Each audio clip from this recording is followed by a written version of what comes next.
apparently it's cool now to say that the pandemic didn't actually cause learning loss in K through 12. Apparently it was something else, maybe like school shutdowns.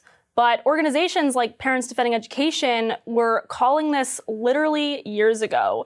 And we have their president with us today, Nicki Neily. Hey, Nicki, thanks for joining us. Thanks for having me. So late night liberal talk show host Bill Maher went on this small rant the other day, and he basically he came to the realization that you and your organization came to literally years ago, and he said, "This pisses me off. The pandemic didn't do that in terms of the collateral damage caused. Mm-hmm. The way we handled the pandemic did that. It was not written in stone that we handled it the way that we did." So Maher's saying that, social disruption, learning loss in K through 12, plummeting math reading scores, that wasn't caused by the virus necessarily. It was caused by school closures, probably, and other man-made factors. So would you say that he's late to the party on this, or do you give him any credit?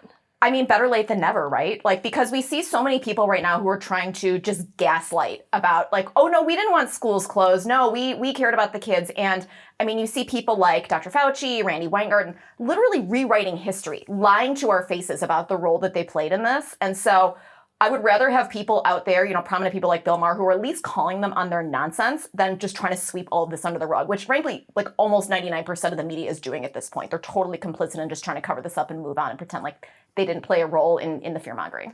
Right, but how is there such a delay? How is it possible that the mainstream media has literally arrived at the same conclusion 2 years too late? I mean, Bill Maher said, we're just now learning how bad the collateral damage is post-pandemic. Now learning? Well, I think one thing that happened is a few weeks ago, the NAEP scores came out from the Department of Education actually quantifying the statistically, what proficiency rates are pre-pandemic, so 2019 versus now, because testing was suspended for a couple years during the pandemic.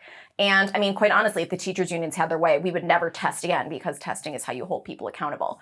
And so we saw all the scores from across the country in the different states, in the different cities, fall off a cliff. Reading, writing, math, the proficiency levels. I mean, frankly, were not anything to brag about before the pandemic, but those numbers fell off a cliff. And the students who were most disproportionately hurt by it were inner city students, they were minority students, they were economically disadvantaged students. And so what I think is kind of so sick and gross about all of these numbers coming out now is the fact that, the people who have been screaming equity from the rooftops for the past 3 years, who have been using this as an excuse, as the reason to radically remake our education system, have hurt the very people who they have claimed to be helping.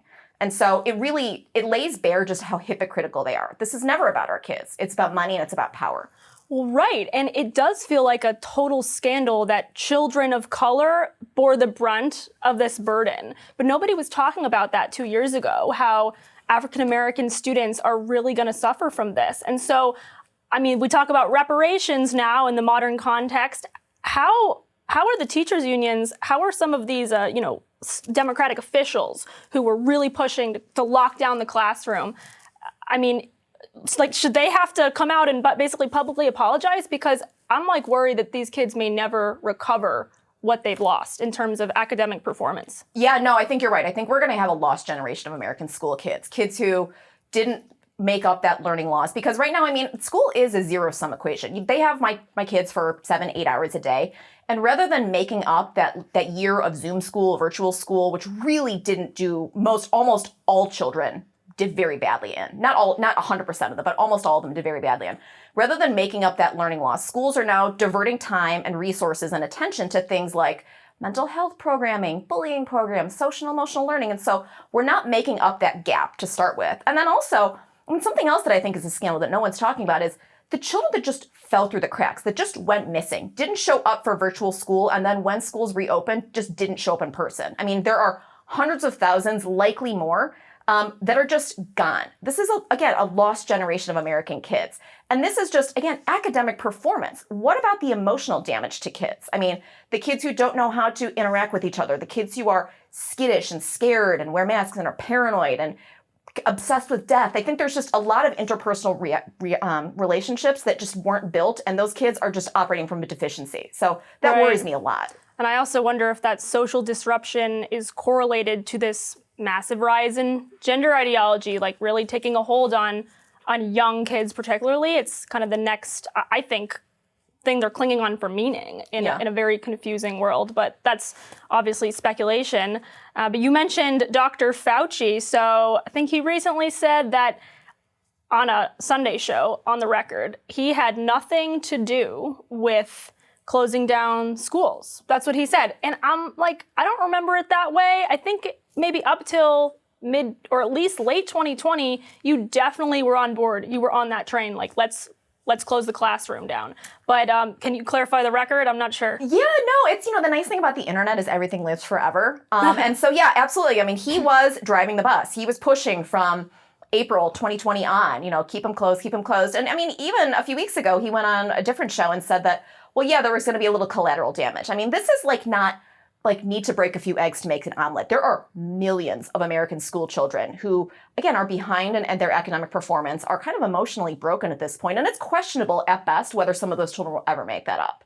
And so for him to be like, not me, I don't know who did that, is really kind of sick and appalling. It is. There's just no responsibility taken by the main actors. And even if he wasn't like Randy Weingarten, the American Federation of Teachers president, like really rah-rah, we have to keep the schools closed for the safety of our teachers. Of course, the children just, I guess, didn't factor into the equation. Dr. Fauci created this public health narrative that really basically took a hold of the nation. And so to claim that he's not culpable at all seems completely irrational. Yeah, I mean, look, in the spring of 2020, March, April, we didn't really know anything about the virus, and people were very scared. And it made sense to be cautious then. But as things went on, that summer, that fall, schools in the South opened. A lot of places did open, and people who wanted schools open, parents, teachers, elected officials like Ron DeSantis, they were mocked, they were called grandma killers. And so it's a little wonder that people kept their mouths shut. But again, I mean, this is like a never forget moment. Who kept our schools closed? There were FOIAs that came out showing that the teachers unions worked hand in glove with the CDC to keep schools closed. But I mean, even in February 2021, we were told that we had to pass that ESSER bill to fund schools reopening. And I think many people assumed, okay, well, this means air purifiers, it means masks, it means sanitation. And we have since found from other public records requests that have come out how states have used that money. It has been redirected to pet projects, social emotional learning, and critical race theory and things like that, particularly in blue states like Illinois and California. I mean, we have rampant inflation now. Families are unable to afford, groceries, pharmaceuticals, gas, things like that, because the country is printing money at this point. And to find out that it has gone to open schools, which, I mean, I live in Northern Virginia, my schools weren't open the entire school year. To find out that money that we printed was then redirected to teachers union pet projects is insult to injury. Oh, absolutely. And you mentioned chronic absenteeism. You can't really blame the kids or the parents for basically saying, you know what, why would I go back to a school that is not serving me, a district that's not serving me? And in your opinion, can we blame them for going to homeschooling, for going to private school, parochial schools, classical schools? I mean, we're seeing this surge into those alternatives. Mm-hmm.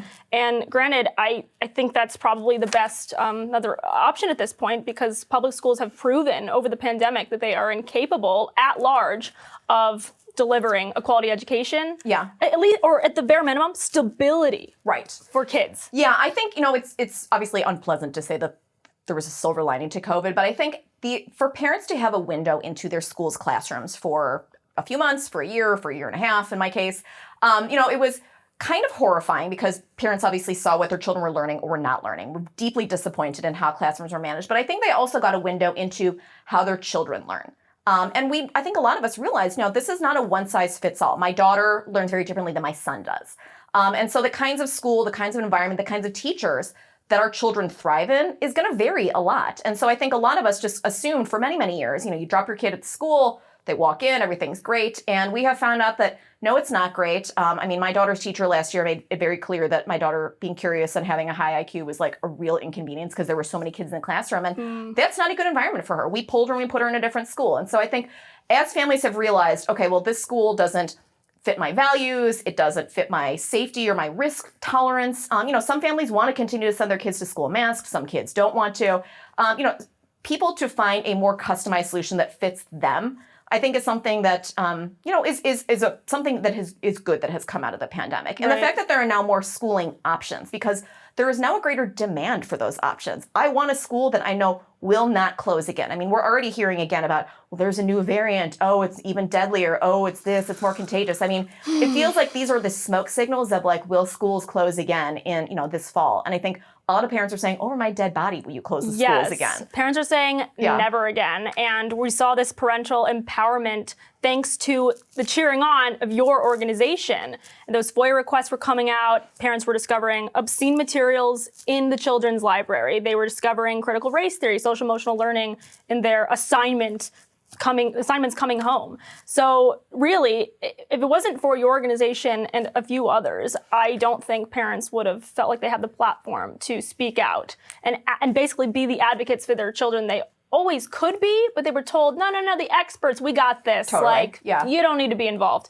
And so how do you see the parental rights movement evolving as we head into midterms? Do you think that's going to drive a lot of maybe possible GOP midterm gains? I think this, it's interesting because I'm old and I was like around during the Tea Party stuff, and we watched all that stuff fizzle out. And to me, that's kind of a paramount concern is how do I keep this parent movement from fizzling out? And I think the good thing is that, with the Tea Party there was kind of a political element to it, and then people kind of got burned out. With this, when you're a mom, you're always a mom. When you're a dad, you're always a dad. And so it's not like you're going to stop caring about your kid and stop advocating for your child. And it feels like we're kind of starting to enter a new phase of kind of activism engagement. I think last year was the year that people got smart about the issue. The scales fell from the eyes, and they educated themselves. They began to learn what their rights were, what their children's rights were, where the red lines were. And then they realized, oh my gosh, my school is crossing this all the time. And we wanted to give them that knowledge so that they had greater confidence to speak up. Obviously, we're in a super fraught political moment right now, right? So you say the wrong thing at a school board meeting, and you're like the neighborhood QAnon mom for the rest of your life. Nobody wants that. Oh, gosh. And so people are smarter now. And then, so that was kind of 2021. 22 was like the year that people want to do something about it. And so we've seen people who are organizing. They are trying to do recalls. They're running for school board themselves. They're getting out and they're asking questions at candidate forums. How do you feel about this? Will you advocate for my kids? Do you believe that parents have a role in their kids' education? And I think it's something that is very much driving people's, willingness to get out and vote, because this is, what is this election going to be about? It's about what's hitting us. It's about prices. Right. It's about our schools. It's about, like our stability at home. It's about our safety on the streets. And parents are mad. I mean, a Fox News poll that came out this week shows that, education is it's still a top 5 issue. And it has historically never been It's always been this boring school choice, that's super lame. But now it's the issue. Yeah. And what's interesting is, it's not just education is a monolith. It's not just that. It's that people are worried about the vaccines. So DC is trying to send kids back, or they're mandating vaccines. Again, something that will disproportionately impact minority students. So people are worried about that. I talked to a family last weekend who said they moved out of the DC public school system because of the vax mandate. Wow. So I think, that's one element. We're seeing, obviously, people that are coming out because they're mad about the war on advanced and gifted and talented programs. It's an issue here in New York. It was an issue in San Francisco during that recall. Detracking? Right. What is going on with that? Well, it's if you have the wrong kinds of students that are in the gifted program, the wrong races, too many Asians usually, then we have to get rid of those programs altogether. If the wrong people are special, no one can be special. And that's appalling. That's why we saw navy blue, dark blue, San Francisco recall their school board over an issue like this, right? The schools were closed, yet the school board spent their time shutting down the gifted programs and renaming school buildings. They were fiddling while Rome burned. So that's driving people out. Still the quality of education, the proficiency rates, what the curriculum is, what people have access to, because we know should not be a partisan issue. Children do better when families are involved in their kids' education. If my kids are learning about Germany, I can make schnitzel for dinner. We can watch a movie together. But if I don't know what's going on, I can't help. Right. And so for families to be held at arm's length and only be told, when they ask their teacher or the principal, I want, what's the curriculum, what's my child learning, and they're told file a public records request. Which sometimes take forever, months, and aren't they expensive? Yeah, and it's so condescending and disrespectful. I'm not a partner in my child's education, right? I'm there as a kind of pat on the head. Yeah, and that disrespect is really driving a lot of people crazy too, because Right. most of these people who are animated by education now, they're accidental activists. These are not Right. like hardened political operatives. These are people who just saw their kid's homework assignment or saw their child struggling and thought, I worry about this. I want to do something about this. Right. So it's been really interesting Totally. on this journey. Yes. Yeah. And I would say that disdain for parental engagement did feel pretty palpable at some points. It's Yeah. like, okay, you really don't want like the owner, well, schools were claiming they now own your kids. And we saw parents come back with a vengeance, again, thanks to PDE. So parents defending education, working around the clock, not only filing FOIA requests on behalf of parents who can't afford it, but also just generally doing investigative journalism, which is phenomenal. What is new in the pipeline? Yeah, I mean, we have a couple complaints that we filed with the Office of Civil Rights over the past few months. 2 of them have gone to investigations. The department has notified us. So one in South Carolina and one in New York City about racial segregation programs that are happening because somehow that's cool in 2022. I was under the impression that all went out after we got rid of Jim Crow, but apparently not. So that's one thing that's kind of on our docket. We just wrapped up all of the Title IX comment period a few weeks ago. So we helped about 33,000 people submit comments in opposition to the Biden administration's proposed Title IX rewrite. We have a couple open lawsuits, one in Iowa right now on a school's gender policy. It's rural Iowa. It is a suburb of Cedar Rapids. I didn't even know Cedar Rapids had suburbs. Yeah, But it's one of the worst gender policies I've seen because it very explicitly tries to circumvent federal law, FERPA, a federal privacy law, where parents are allowed to have access to their children's records. This puts gender information into a temporary file so that even if you ask for your kids' records, you'll never get the gender information. From 7th grade on, a parent can be excluded from knowing about their child's gender identity. So it's an explicit parental exclusion policy. Right. A First Amendment policy, a speech policy, where you can be suspended or expelled for misgendering or mispronouncing a peer. Dead naming, they call it. Yeah, so things like that, we're keeping a really close eye on because sadly, I mean, these programs are across the country. This is not just in California and New York.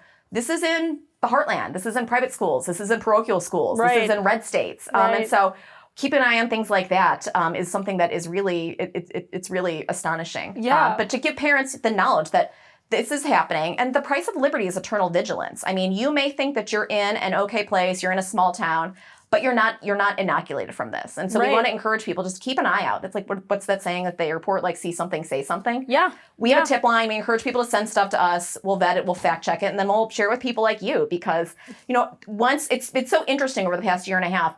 Once we out what's going on in some of these schools, you'd be surprised how many of them just say, oh, it was a mistake. There are an awful lot of mistakes taking place in American education these days. Mistakes. Yeah. Well, the fight is everywhere. And you mentioned sort of these policies passed by school districts, or rather by certain Republican states on gender pronouns and what teachers can and can refer to children as.